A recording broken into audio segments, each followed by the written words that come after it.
एक हिजरी में आप रसूलुल्लाह सल्लल्लाहु अलैहि वसल्लम पर ईमान लाने वालों की तादाद सिर्फ 125 है और अल्लाह के हुक्म से रसूलुल्लाह सल्लल्लाहु अलैहि वसल्लम भी मक्का से मदीने की तरफ हिजरत करते हैं। ये एक हिजरी का वाक़या है और 2 हिजरी में गज़वाए बद्र होती है, 3 हिजरी में गज़वाए अहद, 5 हिजरी के अंदर गज़वाए खंदक और 6 हिजरी में सुलह हुदैबिया और अरब के लोगों ने एक ताकत के तौर पर आपको तस्लीम कर लिया और 7 हिजरी में गज़वाए खैबर और 8 हिजरी में मुसलमानों ने मक्का को फतह कर लिया और 8 हिजरी में ही गज़वाए हुनैन भी हुई जो आखिरी जंग थी मुशरिकीन अरब के खिलाफ। और 9 हिजरी में आप रसूलुल्लाह सल्लल्लाहु अलैहि वसल्लम तबूक के लिए निकले 30,000 सहाबाओं के साथ 1.5 लाख की रोमी फौज से लड़ने के लिए। और जब रसूलुल्लाह वहां पहुंचे तो रोमियों का सरदार वहां से भाग गया और तकरीबन 40 दिन तक रसूलुल्लाह वहां रहे और आपने अरब कबाइल के साथ मुआहदे किए कि या तो तुम हमारे साथ आ जाओ या फिर किसी का भी साथ ना दो। और रसूलुल्लाह के पर्दा करने के बाद फौरन अरब कबाइल मुर्तद हो गए और लोगों ने खुद को नबी बताना शुरू कर दिया। 3 झूठे पैगंबर मुकाबले पर आ गए और खुद की फौज बना ली। हजरत अबू बकर ने इन सबसे जंग करी और 2.5 सालों में हजरत अबू बकर ने सारे फितनों का खात्मा कर दिया।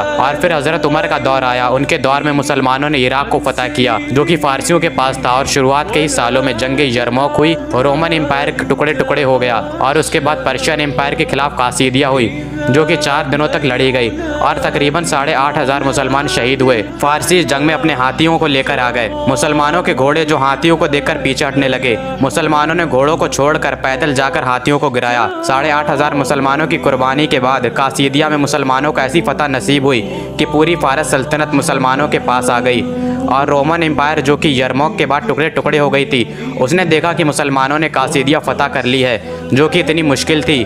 पर्शियन एम्पायर जो इतनी मजबूत थी उसे मुसलमानों ने हरा दिया। तो फ़ौरन रोमन एम्पायर ने कहा कि हम जजिया देने के लिए तैयार हैं, लेकिन हमारे पास जो हमारे मुल्क हैं वो हमारे पास ही रहने दें। सिर्फ एक हिजरी में 125 बंदे मुसलमान हैं और 17 हिजरी में 3 बर्रे आज़मों पर मुसलमानों की हुकूमत कायम है। और ऐसा रेवोल्यूशन कभी भी दुनिया ने नहीं देखा, ना पहले और ना ही बाद में। और ऐसा इंकलाब की गली गली में आज भी इंकलाब है और आज भी दुनिया के हर एक कोने में अजान होती है, लोग नमाज अदा करते हैं और इस्लामी दुनिया का सबसे तेज़ी से फैलने वाला दीन है। आज 1400 साल गुजर चुके हैं इस इंकलाब को और आज 1400 साल बाद भी इंकलाबी खिलाफ वैसी की वैसी है और आप सल्लल्लाहु अलैहि वसल्लम पर आज भी लोग अपनी जान देने के लिए तैयार हैं। ये इनकलाब होता है। आप दुनिया की तारीख उठाकर देख लीजिए, कोई भी इंकलाब उठाकर देख लीजिए, कोई भी 100 सालों से ज़्यादा नहीं चला, चाहे वो फ्रेंच रेवोल्यूशन हो चाहे रशियन रेवोल्यूशन हो, कोई भी 100 सालों से ज़्यादा नहीं चला। अरब के लोग, उनमें 2 कमज़ोरियाँ थीं। पहला कि वो जाहिल थे, अल्लाह ने उन्हें कुरान अदा किया इल्म की शक्ल में, और दूसरा कि वो एक दूसरे से लड़ते रहते थे। अल्लाह ने रसूलुल्लाह की शक्ल में एक मुबारक लीडर दे दिया जिन्होंने सारे अरब कबाइल को एक झंडे के नीचे इकट्ठा किया और अब रसूलुल्लाह के पर्दा करने के बाद भी अरब के कबाइल मुर्तद हो गए और अल्लाह ने दिखाया कि ये फ़तह अल्लाह की वजह से होती है। जब अरब कबाइल मुर्तद हो गए तो क्या तब ये किसी ने सोचा था कि मुसलमान रोमन और पर्शियन एम्पायर को गिराएंगे, क्योंकि उनको तो खुद अपने मुल्क में हुकूमत करना ही मुश्किल हो रहा था।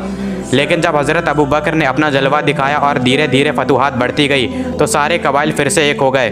और इसी के साथ हमारी वीडियो ख़त्म होती है। उम्मीद करता हूँ ये आपको पसंद आई होगी। जल्द मुलाकात होगी किसी और नई वीडियो में, तब तक के लिए अल्लाह हाफिज़।